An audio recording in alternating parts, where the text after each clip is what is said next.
नमस्कार मित्रांनो, hunted files या यूट्यूब चॅनलवर मी तुमचं स्वागत करतो आणि आपण नेहमीप्रमाणेच अशा भूताच्या हंटेड गोष्टी घेऊन येतो. आणि आज मी एकटा नाही, आज आमच्यासोबत आहे जगदीश चव्हाण साहेब. ते उत्कृष्ट अभिनेते आहेत. त्यांनी त्यांच्या आयुष्यात अनुभवलेल्या गोष्टी म्हणजे भीतीदायक आहे, त्या गोष्टी ते त्यांच्या तोंडातून आपल्याला सांगणार आहे. आपण ऐकूया.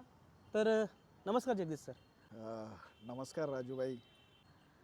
जगदीश सर, आता तुम्हाला माहिती आहे की तुम्हाला आम्ही इथं का बोलवलं आहे. तुमच्या मुखातून आमच्या या यूट्यूब चॅनलमधल्या व्ह्युअर्स लोकांना ऐकायचं आहे बाबा, त्यांना भयकथा ऐकायच्यात. तुम्ही तुमच्या आयुष्यात घडलेला एखादा किस्सा आमच्या श्रोत्यांना सांगाल? ज्या मी कोणासोबत बोलू शकत नाही अशा काही गोष्टी तुम्ही शेअर करता आणि तुमच्या चॅनलला तुम्ही प्रसारित करता, त्यामुळं खरंच खूप बरं वाटतं. मी तुमचे सगळे चॅनलचे सगळे प्रोग्राम बघत असतो आणि तुम्ही आज माझ्यासोबत काय गोष्टी शेअर करणार आहे, म्हणजे मला एक असं काहीतरी सांगायचं आहे तुम्हाला. मुळात म्हणजे मी अभिनेता असल्यामुळे साहजिकच आहे आपल्याला वेगवेगळ्या ठिकाणी शूटिंग करावी लागते. तर मी तुम्हाला एक आज माझ्या अनुभवातला एक मुंबईतला किस्सा सांगतो. मुंबईला आम्ही शूटिंग करत होतो. मुंबईला मड आयलंडमध्ये पुनावाला बंगलो म्हणून आहे, म्हणजे तुम्ही बऱ्याच वेळा पाहिला असेल बऱ्याच चित्रपटात. तर तिथे आमचं दिवसभराचं एक शूट चालू होतं. आम्ही दिवसभरात शूट करत होतो. शूट करत असताना मला काय तिथे अशा काही जागा अशा हॉरेबल वाटल्या, म्हणजे तिथे जायला मला असं म्हणजे भीती वाटायची. तर मी स्पॉट बॉयवाल्यांना यांना त्यांना घेऊन तिकडे मी जायचो आणि एकदा मी विचारलं एका मुलाला की बाबा काय इथं का जात नाही. ते बोले नाही सर, ही जागा ऑलरेडी यांनी बघण्यास किंवा तिथे जाण्यास बंदी घातलेली. तर मी काय म्हणजे कधी आपण तो विचारच केला नाही की भूत असतं म्हणून. त्या हिशोबाने मी आपली दिवसभराची कामं केली. त्या दिवशी नेमकं डे आणि नाईट दोन्ही शूट लागले. नाईटचं जवळपास रात्री 2 वाजता पॅकअप झालं.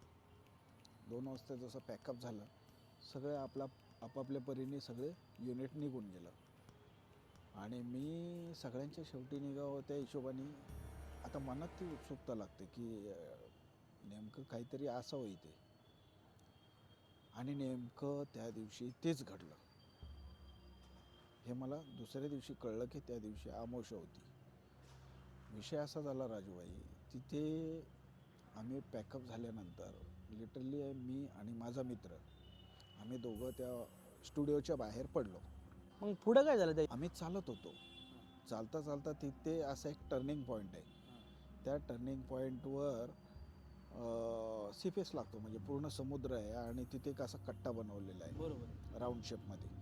त्या राऊंड शेपच्या कट्ट्यावर रात्री 2:30 वाजता एक पांढऱ्या शुभ्र कपडे परिधान केलेली, लांब सडक केस म्हणजे असे लांब लांब केस होते तिचे, आणि ती एकटीच म्हातारी समुद्राकडे बघत बसली होती. आता मला काय ते थोडंसं बघितल्यानंतर थोडं आश्चर्य वाटलं की एवढ्या रात्री कसं काय ना शक्य आहे. तरी मी आणि माझा मित्र आम्ही बोलत चाललो होतो आणि त्यावेळी त्याला मी विचारलं, म्हटलं काय रे, म्हाताऱ्यांना काय कामं नसतात का, म्हटलं 2-2 अडीच वाजता एवढं समुद्राकाठी बसून काय काय बघत. तिचा चेहरा समुद्राकडे होता. लिटरली सत्य घटना सांगतो, माझ्या अंगावर काटे आले. तिला ज्यावेळी मी पाहिलं आणि मी माझ्या मित्राला सांगितलं की म्हटलं अरे तुला दिसतंय का, बघ ना. तो म्हणतो तू कोणाशी बोलतोय आणि कोण दिसतंय तुला. लिटरली तिथं त्याला काहीही दिसत नव्हतं आणि ते मी प्रात्यक्षिक बघत होतो. तुम्हाला दिसत होतं, तुमच्या मित्राला दिसत नव्हतं. ते मी बघितलं आणि तिथे तो पॉईंटच असा आहे की तिकडे असतंच. तुम्हाला म्हणायचं की त्या एरियात एक म्हातारीचं वास्तव्य आत्मा आहे कट्ट्यापाशी. त्या कट्ट्यापाशी. पुढं काय झालं त्या युनिटचं? म्हणजे दुसऱ्या दिवशी तुम्ही युनिट भेटला, युनिटसोबत चर्चा काय झाली? नंतर मी दुसऱ्या दिवशी युनिटला सांगितलं. नंतर मी त्या गेटच्या वॉचमॅन जो आहे तिकडे त्याला सांगितलं, म्हटलं अरे असं असं आहे. बोले सर आप लिटरली बच गए. कारण त्याच्या आधी एक किस्सा तिथे घडला होता. एक जण असंच तिकडनं जाताना त्याला दिसलं होतं आणि तो लिटरली दुसऱ्या का तिसऱ्या दिवशी त्याला घाबरून तो मेला. मेला होता. हो,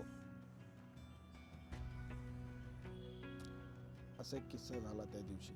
त्यानंतर असे बरेच किस्से आहेत. मी नक्कीच पुढच्या भागात मी नक्कीच आणखीन एक किस्सा तुम्हाला सांगणार आहे, जो ह्याच्यापेक्षाही डेंजर आहे.